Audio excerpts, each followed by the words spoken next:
to India and Ireland, round Africa and back again. We don't really need to know just where we'll go. Maybe Canada, then to Brazil, then through the Alpine foothills. All I really want to know is, can we go? Oh baby, can we go? Round and around the globe. Welcome to Take Me With You, episode 94. I'm Ryan. And I'm Cheryl. We are two well-traveled people who want to go everywhere. But that's not going to happen. Instead, we'll travel vicariously by inviting a guest to share their unique travel stories with us. Today, we are continuing our summer series where we watch travel shows. Yay! Yeah, it's so fun. We say that at the beginning of every episode at this point. Yes. But every time we watch another travel show, I think I feel the same way. It's a fun way of experiencing travel when we have had to significantly decrease our experience of travel. Yeah, I know. I think it is kind of hitting the spot for me right now with really wanting to go places and do things and eat foods in places and things like that. It's just fun seeing other people do that in the before times. In the before times, exactly. And Yeah. maybe dreaming of the future times when we can do it again. Yeah. Yeah, but I think it's kind of a fun way. I mean, I've done a lot of things like Google searching top cities to visit for foodies, or just different, like just dreaming of where I want to go, what's not on my radar right now. And that's what's been so fun is every week, we're watching an episode about a place that we haven't been to. Yeah. And there are kind of That's new been fun. things emerging, which is Yep. so great. It is, because the one thing we clearly need more of is places to go. Because our list of places we want to go is not long enough yet. Yeah, exactly. Oh, What show did man. we watch this week? We watched Basic versus Baller. That sounds odd. Yeah, it doesn't sound like your show by that title. What do you mean? I don't think you've ever used either one of those words, except for if you're talking about basic in the scientific way. Yes, like the pH is Yes. basic, Yeah, like it's alkali. Yeah. yeah. Mhm. But I'm guessing you haven't used those outside of that context. I don't think I have used either of those two terms in their colloquial way, unless I was perhaps being sarcastic or facetious. Yes. And I use basic quite a lot because I and my husband and some of my friends have a joke that I am basic. Like, have you heard of like when a girl is basic? Oh, I didn't realize it was specific to girls. I thought it was maybe it's people. not a girl. It might be people, but we don't swear on this show. But a basic B is a term. So, just like the type of person who's gonna like pumpkin spice lattes and Ugg boots and It's basically another word for cliche yes, or yeah, stereotypical. yeah. It's like the new term for that. And so there are a lot of things that are popular that I really like. I like popular things. And it's so What? funny because I would say like, well, there's a reason it's popular. It's because a lot of people like it and I'm one of those people. But it is also a joke like in my home and with some of my friends of like, well, Cheryl's basic, so she likes this. And I've just embraced it and I'm like, I don't care. I just like a lot of things. So That's true. You do like a lot of things. yeah. So I think of that, although this show actually would be using basic in a different way because it would be using basic to mean simple and inexpensive, Yes. not basic as in a person who is basic. No. Although I think both of these guys are basic, and that's okay. Yeah, it's an interesting show. I think, is it a Hulu original? It's I think Hulu. it might be. Let me look that up while you explain what the show is like. Okay. The show, there's two hosts, and they're actually brothers, which I thought was really interesting and didn't know that before I watched it. And they set it up where one of them does, and I think I figured out it's 24 hours in a particular city that they do it, where they have a budget, and they either are on the basic budget or the baller budget. And so one of them is bare bones, as cheap as possible, and the other one is extravagant, super expensive. And at the very beginning, they have to answer some trivia question about the city where they're at, and whoever gets it right gets to then have the baller experience, whereas the one who gets it wrong gets the basic experience. And so then you kind of cut back and forth between the two of them as they are experiencing the city in very, very different ways. I think that's basically the description of the show. I think it's ballerly, the description of the show. Oh, I see. So I learned two things. It is not a Hulu original. It looks like it's from Tastemade. Is that a channel? I don't know. Okay. And then also there is another show called Budget or Baller. So in my searching for this, it was confusing. But these guys are the Vega brothers, if that helps. Yeah, so. It helps a lot. Yeah, Marco and Alex. Yeah, and they're fun. I think they're great on camera. They're goofs, and they like to describe food, which makes me happy.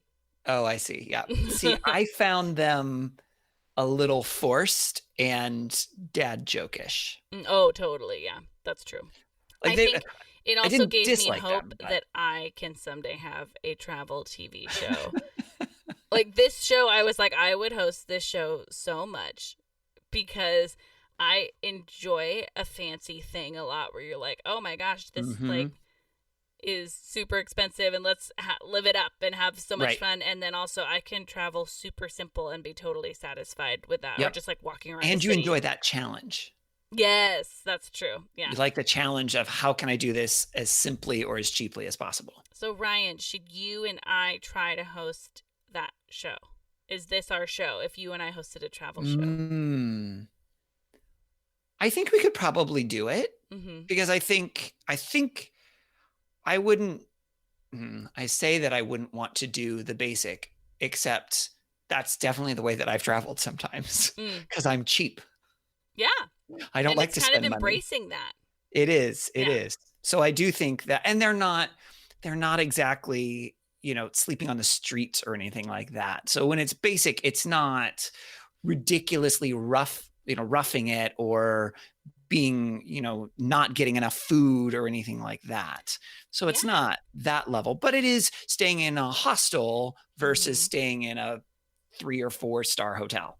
Yeah. Or more. I think that's what I really like about this show is both of them have an enjoyable travel experience. Yes, they do. And they both really like have a good time, make the most of it, try to enjoy the location that they're in for what it is and its personality. And I think both versions are shown as a positive thing, which I really liked. Yes, that's a good point. I don't know if you, in the 2 episodes that you watched, did you get to see each of them on each side? No. Okay, I did. Oh. So the 2 episodes I watched, in one of them, one had the basic and the other had the baller. And then for the other episode, it switched. So when I was like, I don't know, I got a 50-50 chance. Yeah. So you saw the same person baller on both of your episodes. Yes. Yeah. Okay. And I mean, this show, it's very obvious that like it's produced and like they are not spending their time to make decisions based on like just finding out that they had $100 or trying to find a place to stay. They really like cut that stuff out. Clearly accommodations have already been made, I think, for all of these things. And then it's just finding out who is doing which trip. Yes. And I also think, and we can get into this more when we do the actual episodes, I don't know if you did, I wrote down what their budgets were because they displayed at the very beginning. Yes.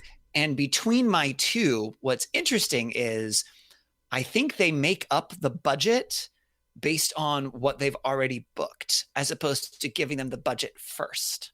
Yeah, I think so. And they perfectly hit 0 at the end, which Yes. Yeah. So it's not really a budget, which is what I originally thought. They would have a budget. Here is your budget. Now try and stay within it. Instead, it's here's you get to do the basic one. Here's all your basic things, and that totals to this amount. Yeah. And obviously they present it on the flip way. They do, but I Mhm. don't think that, and the reason I don't think so is because the first place that I watched, which was Geneva, they said, and I personally have experienced, it is a very expensive city. Mm. And the basic budget for that one was lower than the basic budget for the episode you and I watched together, Oh. which was in Hong Kong, which I'm sure is not a cheap city, but is cheaper than Geneva. Oh, interesting. And so that tells me that it's not an issue of just how expensive it is, we're giving you this.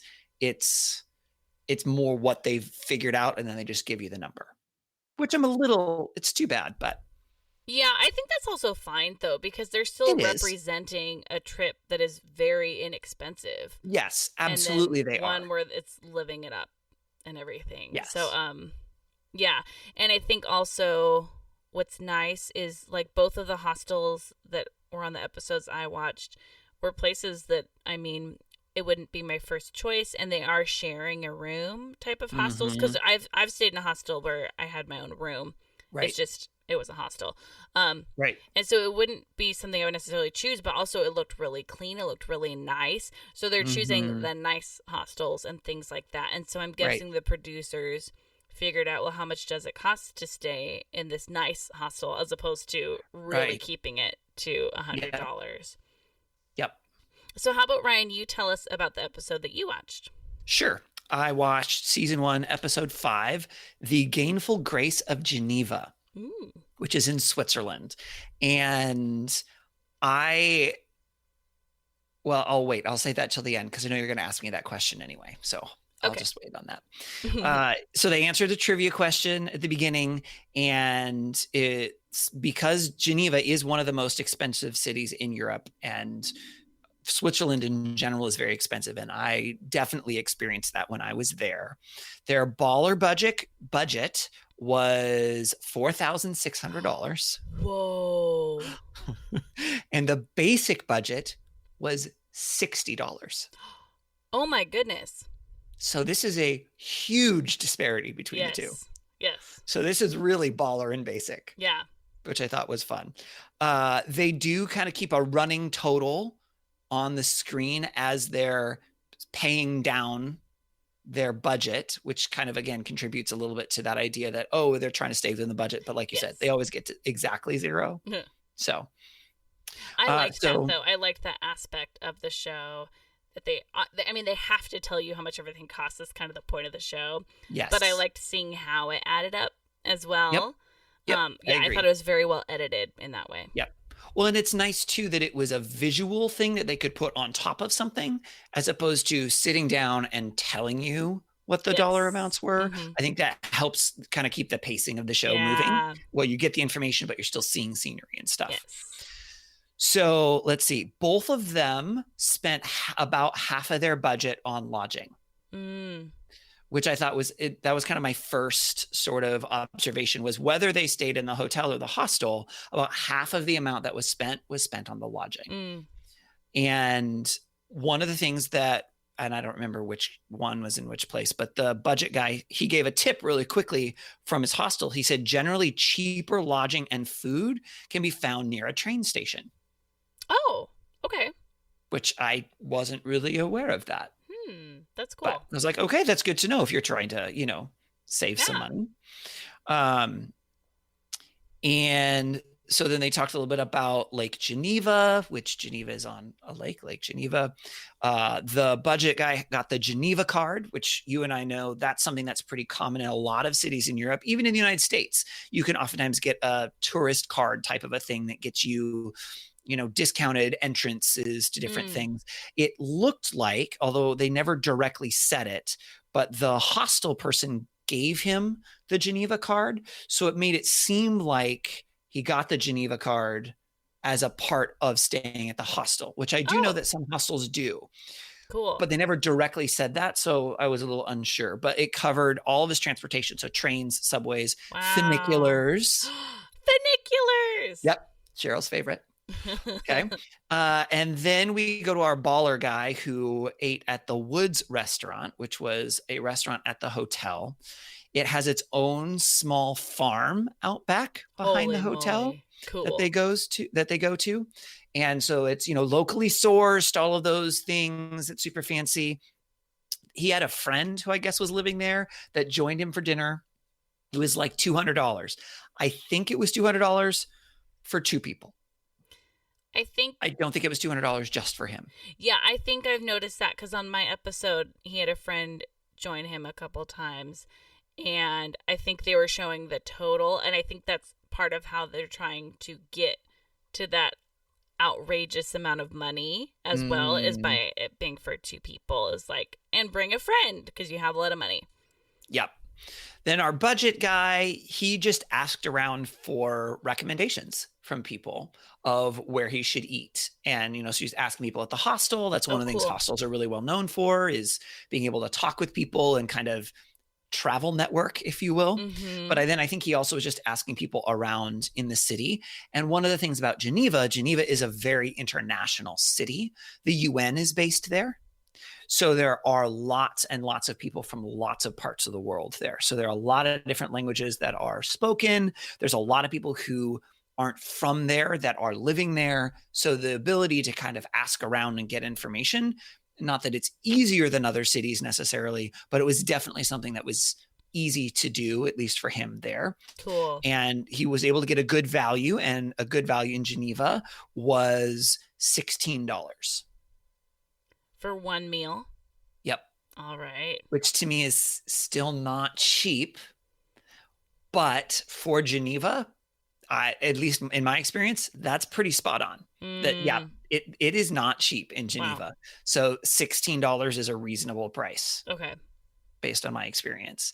And then our budget guy went to the Old Town, and he just did people watching, Oh. which I loved, because I love to do that. Yeah. In cities, whether it's here domestically or abroad. I think it's completely free. It's a great way to make observations and to see things about part of another culture and another place. And it can be really relaxing. And so he just kind of sat on some stairs and was just doing some people watching, which I thought was fun. I love that. Yeah. And then they went past the longest bench in the world. Which, here's the thing that's funny. I'm pretty sure I walked past that bench. It Really? actually looked familiar. Doesn't look like I have a picture of it, but it definitely looked Okay. familiar. So I may or may not have been there. I'm not sure. I did a walking tour. I did 2 walking tours when I was in Geneva, like a self-guided audio walking tour. And it's entirely possible that it took me past that bench. But I saw it and I thought it looked familiar. So maybe I saw it, maybe I didn't. But regardless, it's green and it's a bench and it's made of wood. And yes, it's very, very long, but I don't know that that's all that exciting.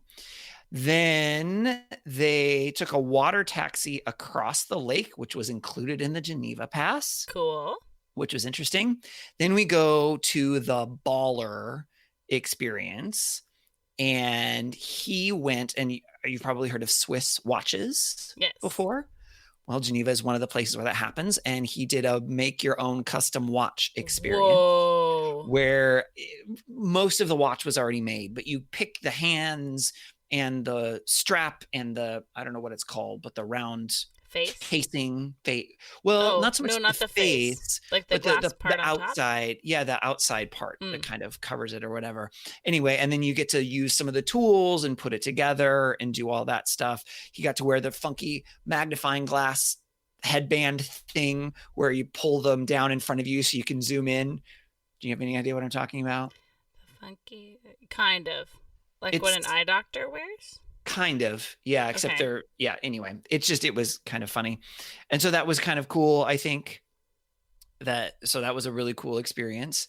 And then back to our baller guy, our basic guy, he climbed up to the top of a church where the Protestant Reformation apparently happened or something. Hmm. I was unclear about that, which was $2 to climb. $2 to climb to the top of the tower. And one of the things that I found interesting about that was at that point, I'm pretty sure that was the last of his budget. Okay. And I was like, you haven't eaten anything for that day yet. So I was like, how is he going to eat? That's weird. And that was one of the times. There were a couple of times in the show where I was like, wait a minute. First of all, I wasn't sure how long the budget was for. And I think later on they actually said, I think in the episode you and I watched together, which was the first one, I think they said 24 hours. So whenever they arrive, it's for 24 hours later. Yeah. So they only showed you one meal. Because he had a $16 meal. Yes. Okay. So that feels different than the 2 episodes I saw. I don't think they shot these in the order that they released them in. Probably not. So I wonder if that was like an early on thing and then they realized that they needed to up the budget and show all the meals or something like that. Yeah, I'm not sure. Interesting. But then one of the devices that they use in the show is they text back and forth and will show you the text messages that they send between each other. And so on this one, the baller brother texted the basic brother and said, why don't you come join me at such and such a place? And then had him paid for him to build his own Swiss Army knife. So he got to put together a Swiss Army knife, but then it was the baller brother who paid for it. So I saw that in both of my episodes, that the baller just like covered something. So I think maybe they show that, I would guess, also as a way for them to interact a little bit since they're doing so much separately and just working off of the camera. And then maybe to make it like, oh, look, he gets to do something fun. One fun splurgy thing. Yeah. Splurge, but it was fun. It was again, another cool sort of thing to see. And then they end it with Genevieve Rule. I can't speak French, but this was something that maybe it wasn't there when I was there, or maybe I just didn't know about it, but they have this company gives 4 hours of free bike rental to anybody.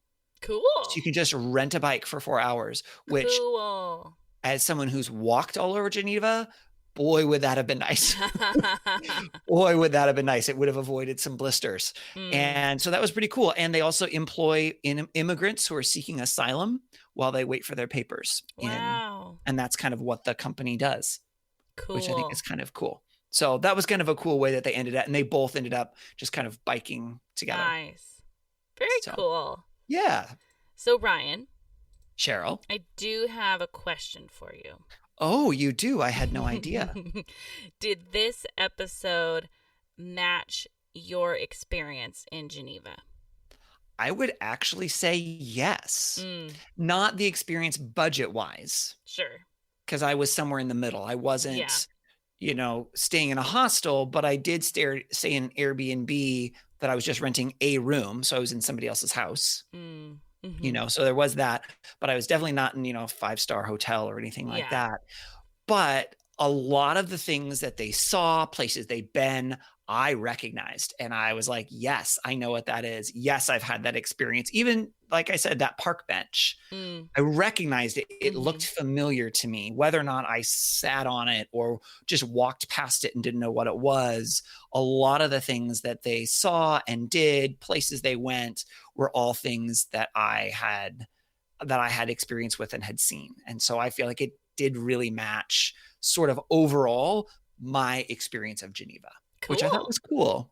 That's great. Yeah. Very cool. It's been a while since we've seen one where I would say that, where I've answered yes. Yeah. Yeah, that's true. Very fun. All right, Cheryl. Where did you watch? So I watched episode 10, which is the last episode in this season. And they just have one season so far. And it is called The LA Lifestyle. And Oh, okay. Yeah, so these guys are from LA, so this was a staycation for them. Oh, interesting. All right. Yeah. Yeah. And you lived in LA. Yes, I lived in LA. Well, I went to school down there, and I have friends down there, so I also visit a fair amount as well. Mhm. So that was fun because I've lived there and been there a number of times. So the budgets were $100 and $2,000, Okay. and Not as extreme as Geneva. yeah, not as extreme. Interesting. Okay. Geneva.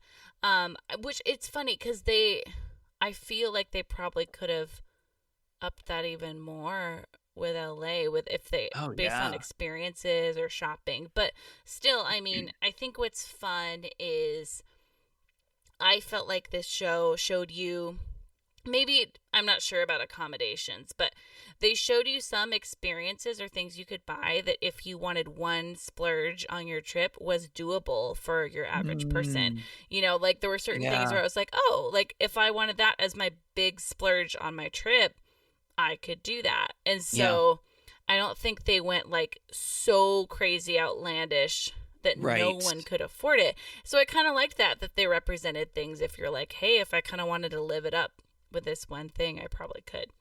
So Yeah. the baller stayed in the Freehand Hotel, which was $875, and it Okay. was more of like a historic hotel that they've upgraded and made really nice. So it kind of had like the new and the old. The hotel Hmm. room looked very average. So it Oh, was funny really? comparing this to the episode that you and I watched where it was like crazy Oh, yeah. outlandish. Yeah. And this one looked like, are you kidding me? Why does it cost that much? And maybe Was it it's just in downtown LA? Is that yeah, kind so of maybe it was that aspect. was Maybe there a it was view? yeah, Was it up high and they had a good yeah, view or kind of. something? But like I don't know. It looked like a pretty normal, like just Hmm. nice hotel room. Like I would have guessed $300. I Hmm. do not spend a ton on hotel rooms, so like my idea of how much hotels should cost might be off a little bit too. And then the basic one stayed at the High Hostel, which was $56. I didn't realize that LA had hostels. Yeah, so that was pretty cool. It looked great. They Yeah. did some shots of it, and it looked like a wonderful place. So Yeah. that was neat. And then the basic one rented an electric scooter, which cost $2. It's the type of scooter like a skateboard with a handlebar, that type of scooter. Hmm. But it was electric, so he didn't have to like Yeah. use his foot all the time. And yeah, It $2 was $2 rentals. total Yeah, to rent it. or like per couple of hours? Because They usually didn't those say have a length of time, but it looked like maybe ones that you can just find on the street, different places, kind of like how you can do that with bikes yeah. these days. So Yep. they didn't specify a length of time, but he did it 2 different times for Okay. this episode. Okay. And then the baller invited a friend to go to a rooftop bar and pool. I think it was on the roof of his hotel, and Mm. they had cocktails there. And then the basic one went to a free yoga class that had kittens at it as well, because it's at what? the NKLA Adoption Center. And so I'm guessing just as Ah. a way to interact with the cats, they offer these free yoga classes. Oh, So that was- interesting. It was really cute. So are they trying to do yoga with kittens just playing around in the room? Yeah, like kittens were just hanging out. At one point, he was petting a kitten while doing his yoga poses. At one point, everyone had ribbons, which is not normally a part of yoga. And the kittens were like chasing them like string. Oh, that's so It was funny. so cute. It was great. Yeah. And then the baller invited another friend to dinner at Rosso Blue, and it's an authentic Italian restaurant. It was $191 for the two of them. And Okay. the food they were eating just looked so amazing. And there were so many things that were like totally hand done and everything, which makes sense. It looked Sure. great. I wanted to eat there. And then Surprise. the basic one used the Metro Expo line to head over to a different part of LA for $2. Okay. And kind of talked about what the transportation was like there. And he went over to East LA to a taco truck that I guess is a really good one, and spent $11 and got a ton of food. Because if you spend $11 at a taco truck, you can get quite a lot, and it looked so good. I wrote down a quote. He said, "Life doesn't need to be complicated. You just need a shrimp taco." And then the baller rented a Mustang convertible for $300 and drove around in that. And he drove to Culver City, to the Culver Hotel for breakfast. And again, that breakfast, I wanted it. It was like so good. I mean, if it's amazing. a breakfast, you might have me on board. He had pork belly Benedict, so it was like eggs Benedict, Oh, but it had this interesting. pork belly as the meat. It looked amazing. And then he also had avocado toast, which is, and he pointed out, a very LA thing, but it was like, That is something that is basic. yes. And that's why I say I think these guys are basic, because the things they're into and like enjoying, I was like, yeah. Y'all are basic. But it was Oh, because like, they definitely have the beards and Oh, the yeah. look of that, Yep. for sure. Yeah. and then the basic guy went to Donut King for breakfast and got a I do that big too. cinnamon roll, a donut, and a green juice for $7. What is a green juice? Oh, it's just like a smoothie with a bunch of greens in it and stuff. And so Gross. he was like making a joke about trying to balance out eating a donut with this juice. Yep. So that was cute. For how much? Sorry, you said how much is that? $7. Oh, that sounds wonderful. Mm-hmm. And then the baller went to Venice Beach to the Saba house, and they make handcrafted shoes. And he bought a pair Oh. of shoes for $197, which, I mean, that's not expensive for a pair of shoes. You can buy a pair of, like just running shoes for that. yeah. So and they were like leather, handcrafted. Apparently, they lasted a long time. That's cool. They did have a conversation about how they were very LA, because they're like, to be a baller in LA, you dress casually, but you can tell that the clothes you have are nice or like high quality. They're just casual. And so he got these leather shoes that, yeah, kind of looked like you could wear them anywhere. And the reason I know that they shot this episode before the episode you and I watched is in our episode. When he comes out in his suit at the end, he's wearing Yeah. the shoes that he got Oh. Yeah. There you go. So it almost makes me wonder, like, did they start in LA and then go That would have made abroad? sense that they would have started in LA. maybe, Yeah. And then the basic guy goes to Hollywood to Amoeba Music. It's like a record store, listens to music for Okay. free, and they have all sorts of fun like items there and stuff. So he kind of window shops. And then the baller went to the Hawthorne Airport and got to fly down the coast in a teeny tiny little airplane for $265. So this was an example of, it was Huh. so cool. And $265 was like, I might spend that on a splurge activity on a trip Yeah. sometime. Sure. You Yeah. know, it would be probably my only splurge on the trip, but still, Yeah. I liked that they showed activities like that where it wasn't like $2,000 to go on this plane, you know. And so it was, Right. it looked kind of like a hang glider and kind of like an airplane.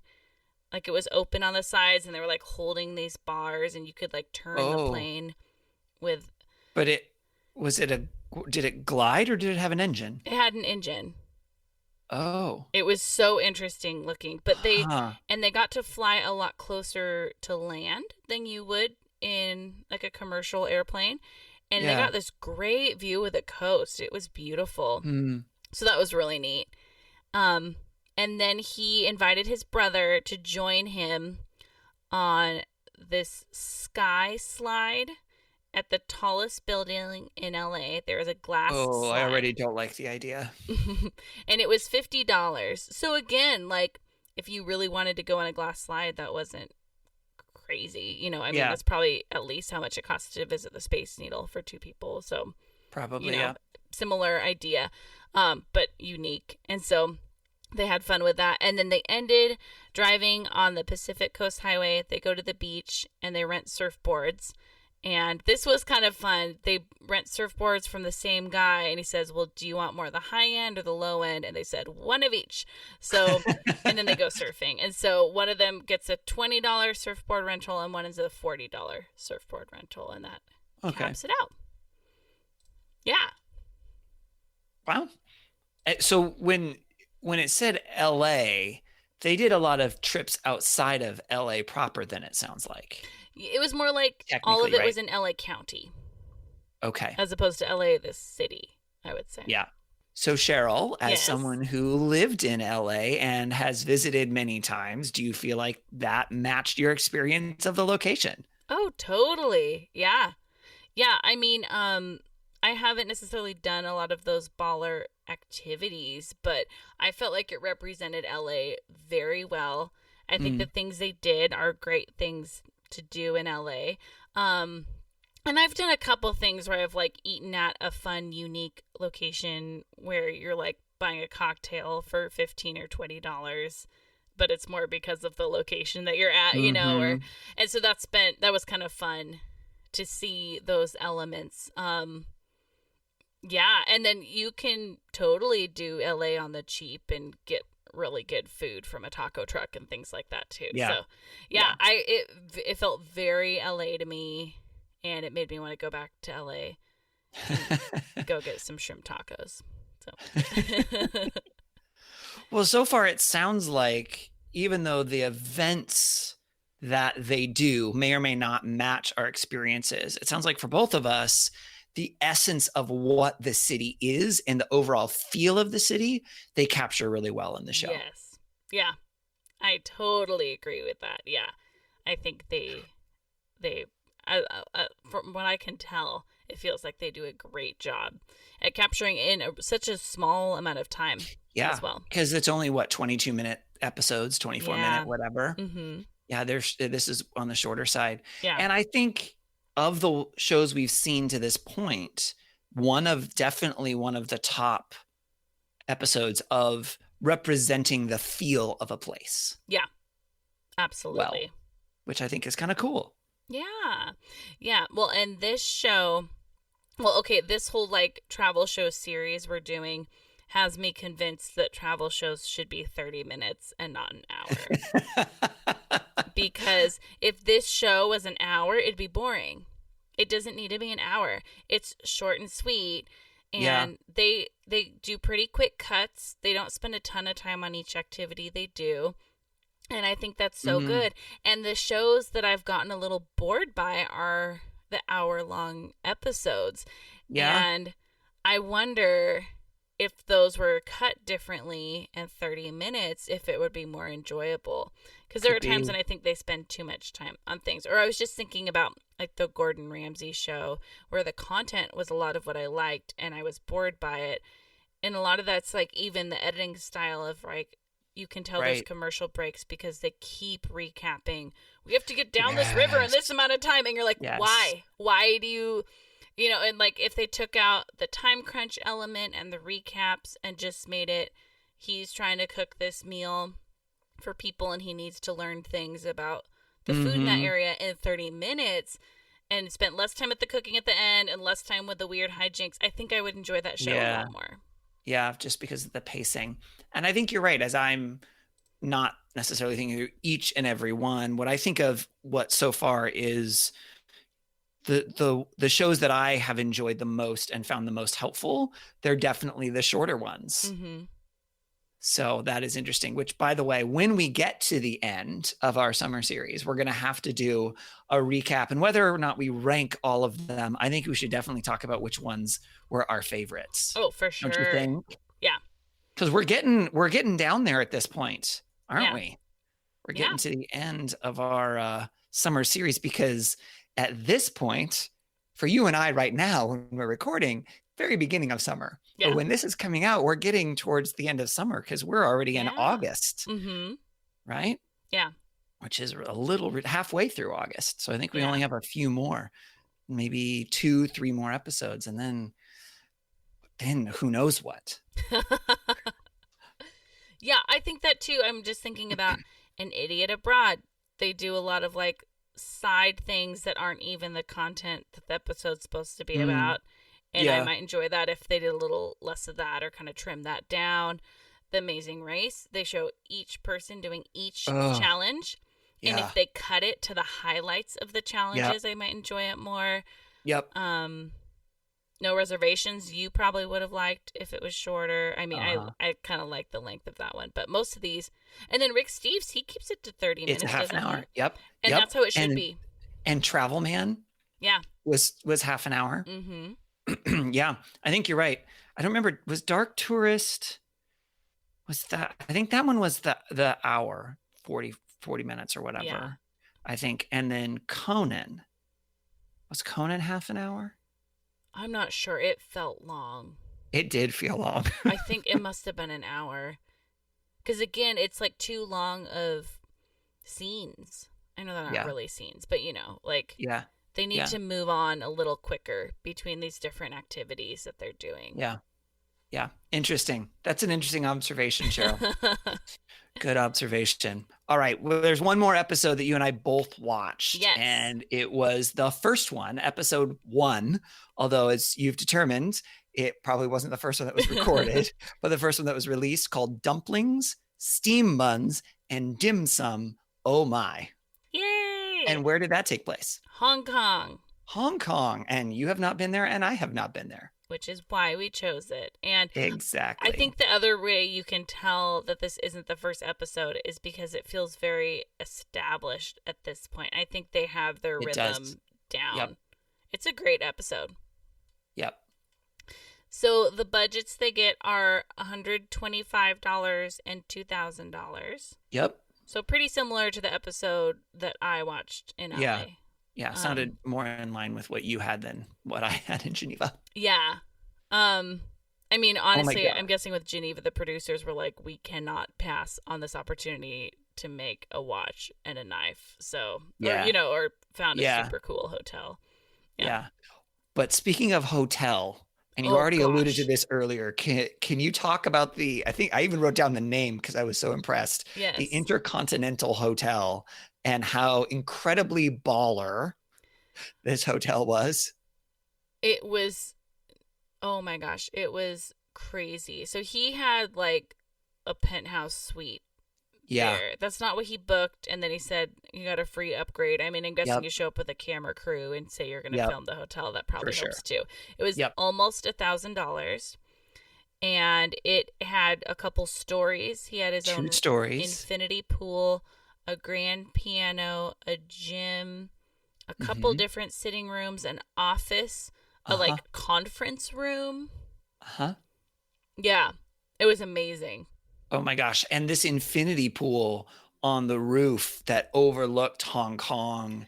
Wow. Well, and it wasn't a tiny pool either. It I was mean, it a wasn't good Olympic size. He was size. able to dive but it- into it. Yeah. Yeah. And they did a really cool drone shot. Yeah, that was so Because good. it goes up and you kind of looks from above looking down on him. So of course it's at the top of the building. It was an amazing hotel room. Yeah. That costs more than I like to spend on airfare. So for one night. Yeah. Yeah. Um, Well, it's baller. It's not basic. Yeah. And then the basic guy stays at the Mahjong Hostel, Uh-huh. which was voted best hostel in Hong Kong, I believe. Something like that. I was really impressed with, even though it was a shared room, which you and I both would prefer not to do. Mhm. The beds were kind of like bunk beds, but they had these like privacy shades that you could pull Yes. down, and they had their own lights and their own things within them, so that you Mhm. could even just kind of close off everybody else. Obviously, you couldn't close off sound, but Yeah. And I think they were double beds. I don't think they were twins. They looked a little deeper than that. okay. They even had a little like lockable shelf inside Yep. of that bunk area. Yeah. So that was $49 and it looked great. That looked like a wonderful, I mean, obviously if it's voted the best, it looked like a great hostel choice. Yeah. One of the things that I'm going to guess that you loved about this episode was apparently, and I had no idea, Hong Kong is it the most Michelin star restaurants or the most affordable Michelin star restaurants of any city in the world? So Hong Kong has 63 Michelin star restaurants. 63? Yes. Tokyo has 226. Wow. Yeah. So Tokyo is the most in the world. Wow. That's impressive. Just for a side note, can you briefly explain what it means for something to be Oh, a Michelin gosh. star restaurant? I don't know how good I am at it. I mean, Michelin started off with just a guide, Tires. like a road, well, tires, yes. And then they came up with kind of like what, like a road trip travel guide recommending different places to eat, etc. And then that became a very esteemed thing for a restaurant. Yeah. And now is kind of like the way to be a very established, recognized restaurant. Yeah. The way that I conceive of it in my brain, which I'm sure is grossly inaccurate, and those of you who care about things like Michelin stars are going to start yelling at me, but it's like whatever the star system they use in Ratatouille. Oh, yeah. That's what it is in my head. Because if you have a certain, it gives you a level of prestige and says that you're really good at what you do. Yes, pretty much. Have you ever eaten at a Michelin star restaurant? Not that I know of. Do you want to? Oh, yeah. Oh, yeah, totally. Okay. Yeah. That could be a travel theme for you for a trip. Oh. How have you not thought about that? Maybe because it would probably be super expensive, but It not would be. necessarily, as we learned in this episode. So Yeah. they So- go to Jan Tohin, Mm-hmm. Which has which is two Michelin 2 stars. stars. Mm-hmm. And he gets tea pairings with his food. Which I actually loved because I love tea and I don't like alcohol. And Mhm. so to have, and I think they even called him the person a tea sommelier Yeah. who knows all of the ins and outs. Like that, I would be on board for. That looked so fun. It did. Yeah. I loved it.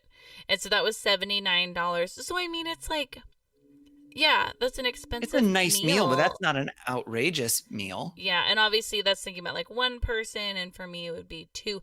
But still, Right. if you're doing that as like we're gonna do one fancy meal out, like that's Right. not crazy. Yeah. And Right. then the basic guy also went to a Michelin star restaurant. It was the world's cheapest Michelin star restaurant, and Yeah. it cost him Which I was- $13 to I have a was so full meal fascinated there. by that. Mm-hmm. Yeah. Yeah. That was very fun because I love the idea that it's not necessarily about the price of the restaurant. I'm guessing it's normally very related. However, Yes. I liked that. That was really cool. Yeah, which made me curious, where are the other cheaper Michelin star restaurants? Yes. Because those are the ones I'm more likely to eat at. Yeah. Because most of the time, I'm not, I mean, we've talked about this umpteen number of times on this Yeah. podcast. I'm not a foodie. Mhm. So, and oftentimes the really, really fancy food things are things that I don't really care about. Yeah. You So know, it's like like the why spend the tea. money? Exactly. So for me, it's not worth the money. The tea, I love tea. So that is actually enticing for me, Mm. And so if there's unique things like that, if it was like an all chocolate Michelin star restaurant, I'd probably be on board for that. But yeah, I like like- the world's cheapest, that sounds great. Yeah, how fun. I wrote down the quote, "You do not have to be the baller to have a baller meal." So that was Mm. great. I like that Yeah. because there's plenty of really good food that's cheap out there. There is. Yeah. There is. So then the baller went to Simpson Sin Taylor and got a Mhm. custom made suit for Yeah. $741. Which I mean, is that cheap for a suit? I don't feel like that's cheap for a suit. I don't think it's cheap for a suit. I have no idea what the range is if you're getting it custom. This place has made suits for a lot of famous people, Yes. so they're very established, so then it might cost even more because of that. The other piece, and I only know this because I saw this on another travel show, because I watched the Hong Kong episode of Travel Man. Oh, One that okay. we have already reviewed. They also go to Hong Kong. And one of the things that I learned from that was apparently the deal, because they went to the same shop. Oh, cool. And apparently they not only do custom suits, but they do them in 24 hours. Oh yeah, because they So it's mentioned super that. fast. So that I think is part of the cost as well, It's gotta is be. that they do They it, you pump pick it all the out. fabric, it's all right there, you decide what you want, they measure you, and then they make it, and it's ready for you the very next day. That's pretty cool. Yes, because I think typically, you go to a tailor, you get measured, and then weeks or months later, you have your Yeah. suit ready. Yeah. So I mean, the suit looked great. And he got to pick out a fabric. It was a really fun fabric. Yeah. yeah, They talked Yeah. about Hong Kong being hot and muggy a couple Yeah. times because the basic guy wanted to know if there was AC in his hostel. mm-hmm. And so when he picked out a fabric, he wanted it to match that climate. And so he asked Yeah. for a very breezy Breathable, fabric. yeah, Mhm. Yeah. yeah, The basic guy then goes on the Star Ferry, which is a historic ferry, for $1. And that Mhm. was great. Oh man, ferries, what a fun opportunity to go on a boat for Yeah. really cheap. I love a ferry. So that was Yeah. really cool. And walk on ferries are so fun. Mm-hmm. Yeah. Yeah. And then I guess it must be the baller guy goes to Ozone. And he invited his brother. Yep, this was the thing where they brought that up, and it's 118 floors up Yeah. in like this skyscraper, and it's a bar, I think, isn't it? Yes. They had a cocktail there. Amazing Yeah, I didn't write view. any of that down.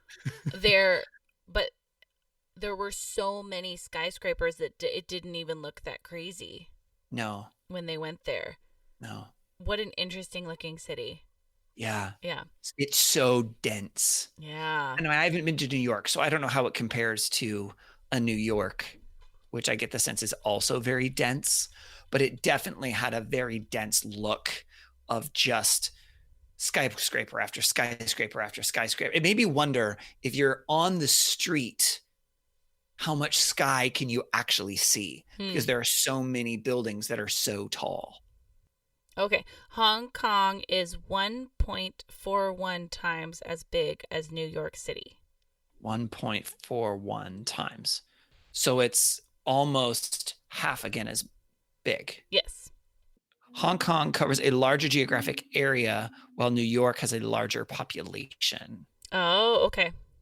So New York is more dense than, at least in that way, I Mhm. guess. Yeah, which doesn't necessarily tell us about the buildings, but as far as people. Yeah. Yeah, because the buildings might still be different, but Yeah. I would guess there'd be some sort of correlation. Yeah. Yeah. I mean, in New York, I could see the sky still, but you know, Okay. there are a lot of buildings. Yeah. Yeah. True. So then we see Happy Paradise, which is another restaurant that the baller Uh-huh. goes to. And the chef, she was voted the best chef in Asia Which is impressive. for a $75 meal. That is not bad from the For the best, best chef in all of Asia. Yeah. I would pay that no problem. Yeah. And then our basic guy goes to the Temple Street Market, which is the biggest night market in Hong Kong. Mhm. And he gets spicy crab for $33. And it's 2 crabs. Yeah. 2 large crabs. Yes. Which is really, really good for $33. And I mean, he can't finish it. It's so much food, and apparently it's very Yeah. spicy. And my mouth Yeah. was watering, and I wanted to go to that market and eat that crab. Which is so funny because, of course, I don't care for seafood.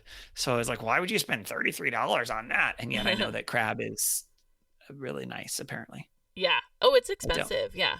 Oh, I know it's expensive. Yeah. I don't understand why, because I don't like it. But apparently a lot of people do. I'm the one who's wrong in this situation. So Well, okay, but when you think about food costs, there's going to be a piece where there's popularity. There's going to be a piece of effort to get Yep. it, and availability and all those things too. And so I Yeah, think yeah, with for sure. seafood, there's that as well. But I loved that market. I love going to a market and just seeing what you find and finding food there Mhm. and everything. And so that looked really fun. Yeah. Then they do Tai Chi together, kind of. It's sort of Tai in Chi. a park, Kowloon Park, maybe, and they're with a bunch of other people, and it wasn't very clear. This happened several times in the 2 episodes that I watched where something happened, but it wasn't super well explained, so I didn't 100% know what was happening. Yeah. They were doing Tai Chi, but I got the sense that they were making up their own Tai Chi moves. And then the other people, the locals, were doing them also for some reason. 'Cause you So they couldn't weren't see a actually Tai leader. Chi. No. So it was weird. Did we ever see them do what looked like real Tai Chi moves, or were they always these goofy moves that I'm pretty sure they made up? It all looked goofy. I Yeah, think it that's was what I was supposed to be a remembering. bit, and then they make a comment about how it wasn't really Tai Chi, but that's okay. And you never see anybody leading the group, and one of the brothers is standing towards the front of the Yep. group. But it wasn't quite, I don't know, it was a little hard to tell what was going Yep. on. Yep. I But would that agree was with free, I think. Yeah, I think so too.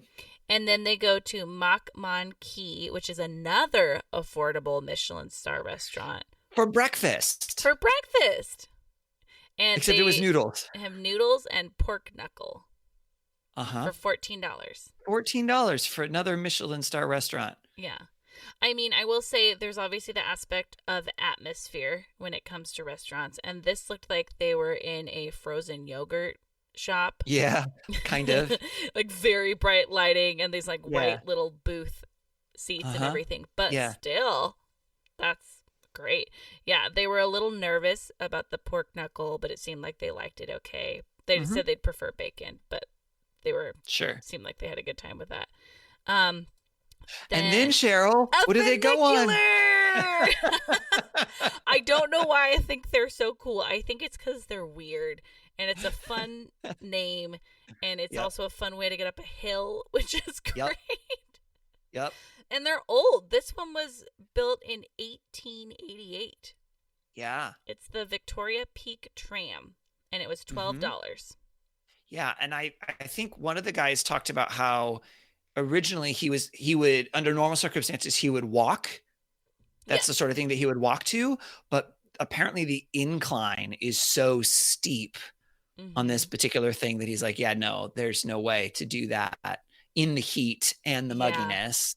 So that is a no, he definitely decided to take the funicular. And then he goes on to say that it was about 20 degrees cooler up there. So he was Mhm. really happy for that break. I don't normally think of things like that. And I thought, well, that's great if you get to go on a fun form of transportation to an amazing outlook. And then also it's a nicer temperature. Yeah. Great. Yep. Because it does. It kind of overlooks Hong Kong from Yeah. above. Yeah, that looked so neat. Yeah. Yeah. And then we go to Ikari. Hmm. And the baller goes there to do something called destruction therapy. Uh-huh. And Where they are in a room with a whole bunch of stuff, everything, electronics, furniture, art. I mean, not like expensive art. And then they just break stuff. He like gets a bat and can just wail on stuff. yeah. Yeah, it was funny because he was saying that he didn't really need a stress relief since he was the baller, but it was still fun. Yeah. And that was $100. Mm-hmm. And then they finish off together. So our baller has picked up his suit and they do some goofy shots with him, like working Really in goofy. his suit. Like the I'm embarrassed to be with you because you're out in public right now types of goofy, just for the record. And they end on the Hong Kong observational wheel. It's a big Ferris wheel for Mhm. $3, Yeah. which is a good price. I feel like sometimes the touristy Ferris wheel actually costs a fair amount of money. Oh, yeah. They often So that was do. cool. Yeah. And that's our episode. That's Hong Kong. Yeah. So Ryan, Yes. based on the title of our podcast, Take Me With You, if you could take yourself to just one thing from this Hong Kong episode, what would it be and why? I'm stuck between two. I'm stuck between going up the funicular and having that Mhm. view because I think that would be a really, really cool view. And I don't like hot. So having it be a lot cooler, that would be something I would be much more interested in. And then, believe it or not, I'm actually really intrigued by the Yatohin restaurant, the one that has the tea sommelier, Mm. because it's a Michelin star restaurant. And while I don't think I'm quite as much of a list checker as you are, Mm-hmm. there is still a thing of being able to say that you've done something. And so being Yeah. able to say that I've eaten in a Michelin star restaurant would be kind of a cool thing to be able to do and to say. And that sounds like, if I'm going to do one, that sounds like the sort of place I might do it at. So I don't Yeah. know, one of those two very different experiences, and I'm surprised, but food actually did make it as to one of the possible ones that I would do. So one basic and one baller is what you Yeah. chose. I think so. And I mean, if you twisted my arm and forced me to do one, it would probably be the funicular because it's cheaper Mm. Mm-hmm. and cooler. But yeah, I think some between those two. Yeah. What about you? I am actually between two of the basic ones. I mean, Oh. okay, I want all the food. So- Really? I'm so Yeah. surprised. So, but if I had to pick, it would be between the funicular and the spicy crab in the market. Mm. I love the setting of the market, and Yeah, you do. I've never had spicy crab, and that looked really good. And I would argue that at $33, that's not really basic. It's not baller, Yeah. but that's not really basic. Oh yeah, that feels like going out for, a nice meal. So, Yeah. Yeah. Yeah. I could definitely see that. Did this episode make you want to go to Hong Kong more than before watching the episode? Yeah, for sure. I mean, Hong Kong is one of those places where I would say yes if given the right opportunity or an invitation, but I haven't thought about pursuing traveling there. And they say at the end of the episode, they're like, this is the ultimate foodie city. They do. And I think they gave some good representation of that being true. The food looked wonderful. I would love to eat any of those things. And I mean, a city on the water is always really fun for me. I would want to think about what season I was there. I don't mind heat, but humidity really gets to me. And it sounds like it is kind of expensive to go there, so I'd have to think that through. You want to do all the things you want to do and eat all the food you want to eat. It is. But even they kind of mention that it's an expensive city, and And even just to get there from here is more expensive. Yeah. So although I know that times someone goes on a flight and it's a layover option. How fun would that be for a 24-hour layover just to get to hop into the city and eat some food and see it? I don't really know quick, where so. Hong Kong would be a layover on the way to Where somewhere. did my sister go? Lisa went somewhere. That was one of her India, layover probably. options. Probably. Yeah. Probably I when guess she it went depends on to where India, you're going. yeah. But Yeah. yeah, I think I'm more interested in Hong Kong because of the show. Yeah. How about you? I would say that yes, I'm more interested than beforehand. The food is not really a draw for me, and the heat is definitely a Deterrent. yes, that's a good word for it, a deterrent, a detracting factor for me. But I think, kind of like we've already said, they do such a good job in this show of showing the cool things and the positive side of wherever they are. Mhm. And so it made Hong Kong look like a really fun place to go and visit. Yeah. Where even though there's a lot of things in this episode in particular that I probably wouldn't necessarily do, I'm not going to eat in all those different places. You love a market. They kind of stress me out a little bit. So, I may or may not do a market sort of a thing. It depends on, whether I'm traveling by myself or with them. Like if I was there with you, sure, I'd go because you would take the lead and you would take care of all of those things and I wouldn't have to worry about it at all. Right. But if it was just me on my own, I think it would be overwhelming and stressful. But I think that overall, the sense that I have about Hong Kong is that, hey, there's cool things to do there and I might be able to find some cool things that I would enjoy. Yeah. Totally. So Ryan, based on this show overall, would you want to travel with the Vega brothers? Maybe. I think I could travel with them. Mm-hmm. I don't know that I would want to. It's tricky because, like you said, the show is fairly produced. So, how much of the way that they're acting and interacting is actually their personality? Mm-hmm. I'm not 100% sure. The way that they come off feels pretty forced and fake to me, and I don't enjoy that. But I get the sense that that's for the show, and because they're trying to do things or say things like their text messages between them are clearly fabricated. Yeah. They're not things that they came up with in the spur of the moment to do. A lot of the jokes that they make are very cheesy. Yeah. And, so that sort of thing is like, oh, that would get old real fast. But I don't know if that is accurate to their actual personalities and the way that they travel.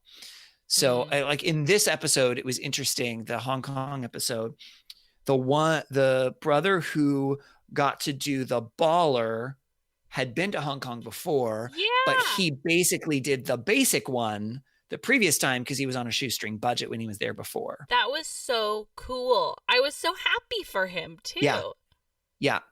And so that tells me that I think they have a reasonable approach to travel as far as how they personally budget separate from the show, right? Because I don't think would travel that way now, because it sounded like it was quite a while ago. I think maybe he was in college or something when you don't have a lot of money. And so, I'm giving a really long answer to a not very complicated question.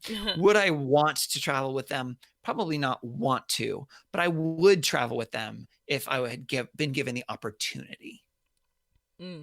Does that make sense? Yeah, it does. What about you? I totally would travel with them. I think I I see what you're saying, and I think to go along with that, I think it's that they're not stuck up. So they're doing a show where they're showing people splurging, but they see it as splurging. And they're totally satisfied to stay in a hostel and eat on the cheap and walk around a city or take public transit. And it seems like they're genuinely satisfied with that. And so I think that that's fun. And I think I love their positivity. And they just, they enjoyed everything they did, which, I mean, that's you. Yeah. I think I could relate to it. I think that's why I was like, I want to host this show, because I felt like that's how I travel, is like, just go have a great time with everything that you're doing. Yep. Well, and I think too, as we've asked this question now after every episode, and I haven't been keeping a tally, but I would guess, based on my vague memory, that you in general are more willing to travel with people than I am, which doesn't surprise me because I think you are much more socially flexible than I am. Yeah, I think so. The fact that I would say, I don't know that I want to travel with someone doesn't necessarily mean that they wouldn't be good to travel with, just that I'm inflexible and very picky. So, Ryan, would you recommend this show?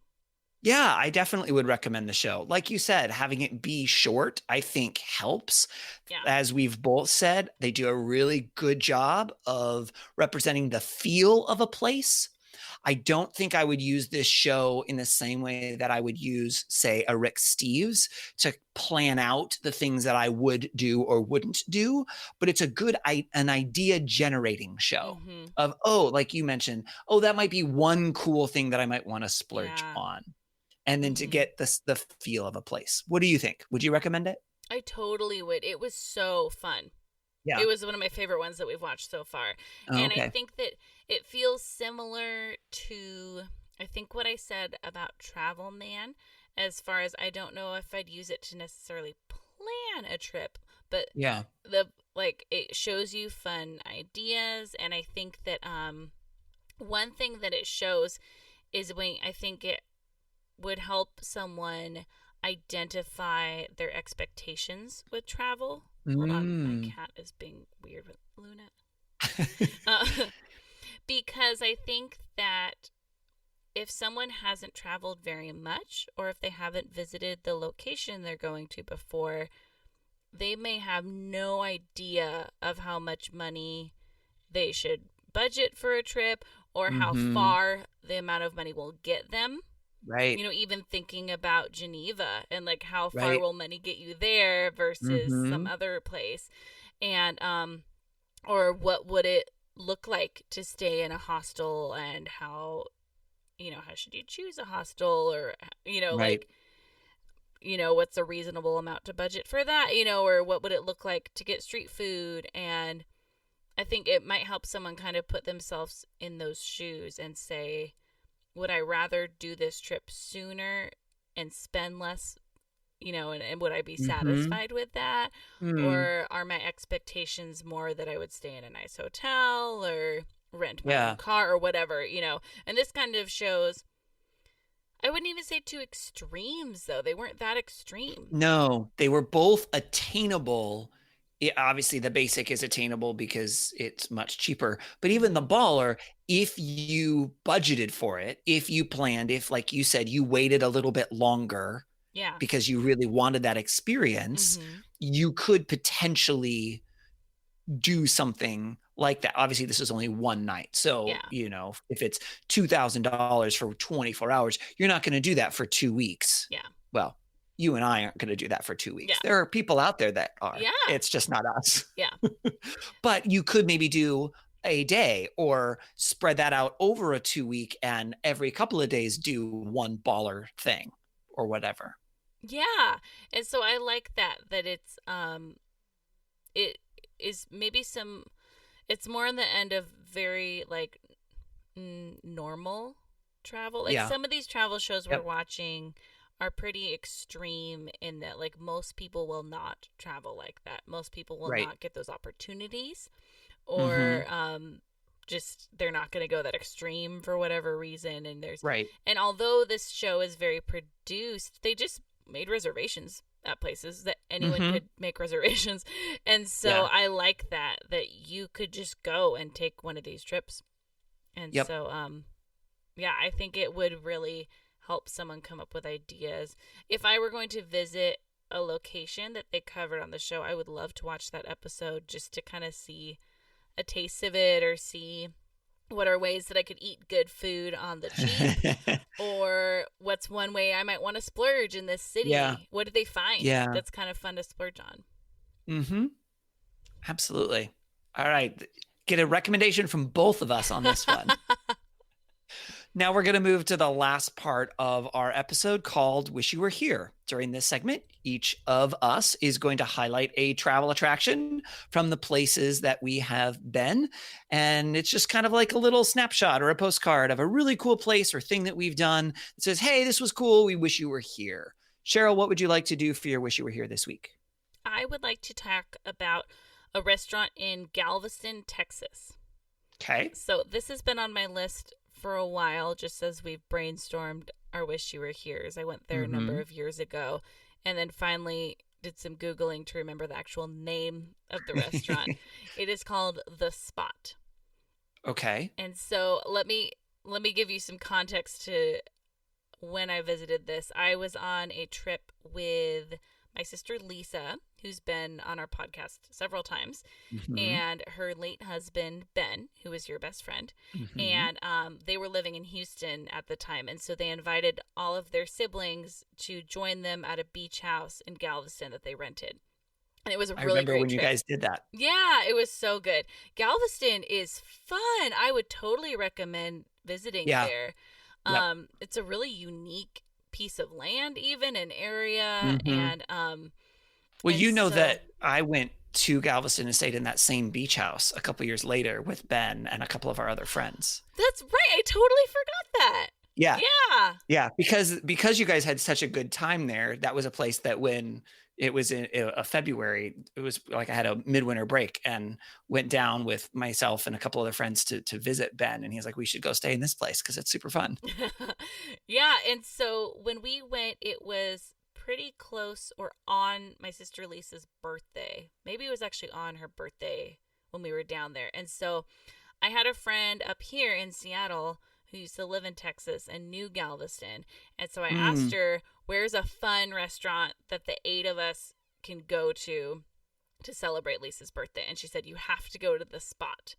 She said, it's super fun. It'll be so good to celebrate a birthday there. And it was great. We had such a good time. So this restaurant is huge. It is 2 stories and like a couple Oh. buildings. it's pretty large and it kind of stretches out. And their actual menu is maybe kind of like a grill, like burgers, sandwiches, milkshakes. They have seafood. I mean, it's in Galveston. Tacos because we're in Texas, things like that. And then all sorts of fun cocktails and drinks and everything. But they have different rooms. So I remember like we ordered at one counter and then just chose a table in a totally different area at this like bar area. But it was so fun, music playing. I think they have like sports games going, but it's not just TVs everywhere, which I liked. And yeah, it was such a fun atmosphere to be at. So if you're in Galveston, go out with your friends to The Spot. Cool. The Spot. Mm-hmm. Just go to The Spot. Yep. Gotta go to The Spot. Their homepage says you can't go wrong at The Spot, Galveston Island's premier beachfront dining and entertainment destination. How about you, Ryan? Well, my Wish You Were Here is actually something that you can do from many different places. So it's not so much a place as it is an event. And since this is coming out in the middle of August, which tends to be the best weather where we live, Cheryl, in the Seattle area, we tend to have the most clear skies, tends to be the warmest. I'm going to recommend stargazing. Go outside one evening and look up at the stars. There are some really, really cool things that you can see and experience and enjoy. And I'm using a program, a free program called Stellarium. It's a free download that I'm just double checking. So for tonight, which the date that this comes out on is August 17th, 2020. So both Saturn and Jupiter are visible after sunset, which is really cool. You can see the summer triangle, which is really cool. There's a lot of really great stars and constellations that you can see in the night sky. And the advantage of summer, besides just weather, is also the fact that it tends to be warmer at night, because that can be in the wintertime. You might be able to see some cool stars, but you don't really want to stay outside very long because it can get pretty cold. And so that's really an advantage. Go the farther away from city lights you get, the more you're going to see. But even in most cities, you can still see a lot of things. You'll still be able to see Jupiter and Saturn, unless maybe you're in downtown LA or something, you might not be able to. And I also would recommend, there are a number of free apps that you can get on your phone that can work as stargazers. On Google, there's one that's just called Google Sky Map. For Android, I don't know if there's an equivalent one for iPhone or not, but I know that there are other iPhone apps, and they use your GPS and things, so you can hold up your phone to the sky and it will show you what the stars are and what the planets are. And you can type certain things in, and then it'll point you with an arrow so you can see it. So even if you don't know any constellations or know where things are, you can actually learn a little bit about the night sky. And it's a fun thing that you can do by yourself or with others. If you have binoculars, you can look through those to see some planets up close, or even if you have a telescope. So there's a lot of really, really fun things to do that, again, it's not technically a place, but I think it's a really fun thing to do when it's summer and it's clear out. Sounds fun. Yes, it is fun. That's all we have for this week's episode. We would love it if you would follow us on social media. We are at TMWY Podcast. That's TMWY for Take Me With You Podcast on Instagram and Facebook and Twitter. You can also email us at timwepodcast@gmail.com. Send us suggestions of guests we should have on, topics we should cover, and maybe about the Michelin star restaurant that you've gone to. Yes, because I'm sure you all have been to more than I have. Someone out there is bound to have been to at least one Michelin star restaurant, right? Absolutely. You can also call us and leave us a voicemail. We'd love to hear about your Michelin star experience. That number is 406-763-8699. Another way to remember, 406 pod Timwe. We would love it if you would rate and review our podcast, that you would share about it on social media, and subscribe to make sure that you do not miss an episode. As always, thank you to Beth Reed Miller for the awesome artwork. You can check out more of Beth's artwork at Beth is Something. And thank you to Erica Corbin for the use of her song Round the Globe. You can listen to Erica's music wherever music is sold or streamed. We are winding down our summer travel series, but we are not done yet. We've got more great travel shows to watch and tell you about. But that's all we have for this week's episode. So until next time, remember to take me with you. Take me with you. Can we get a sailboat chasing down the sunset as we float round and round the globe? Salty air and balmy nights, guided only by the lights above, and a little love. Oh, the world is out there waiting to explore, and all our troubles here want them to be ignored. Oh, let's go to India and Ireland, round Africa and back again. We don't really need to know just where we'll go.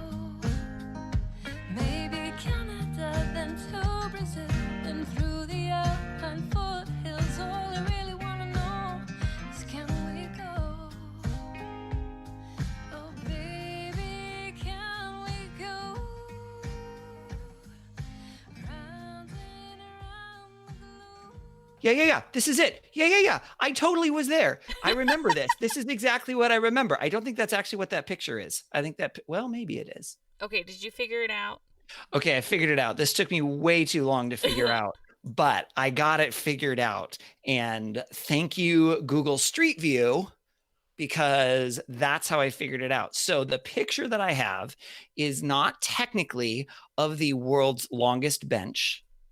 Okay. It is of the same style of bench that is across from the world's longest bench. Oh, okay. Because the world's longest bench runs along this side that kind of overlooks kind of a park area, but it's kind of just this walkway, courtyard, long kind of area. But across from it is the same type of bench. And so the picture that I took is kind of down a street that is the other bench along the other side. So here's the world's longest bench. Oh, and it has that beautiful view in the background. Yep.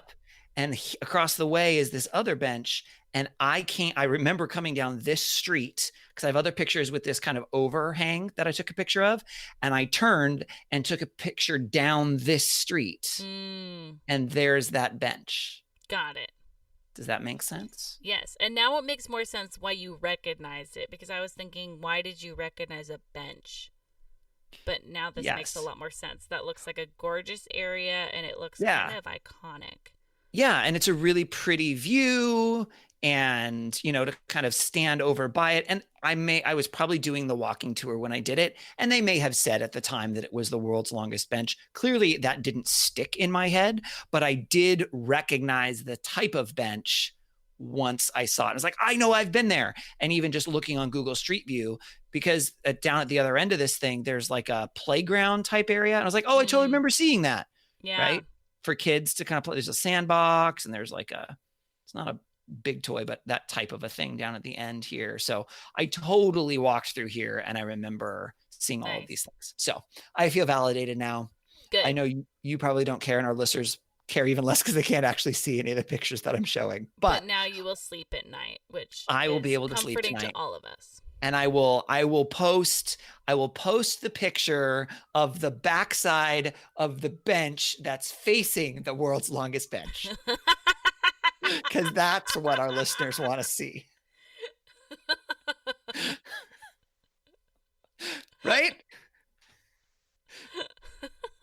And I'm not even in the picture, so it doesn't even prove that I was there. But I was, I promise. Wonderful. You're welcome.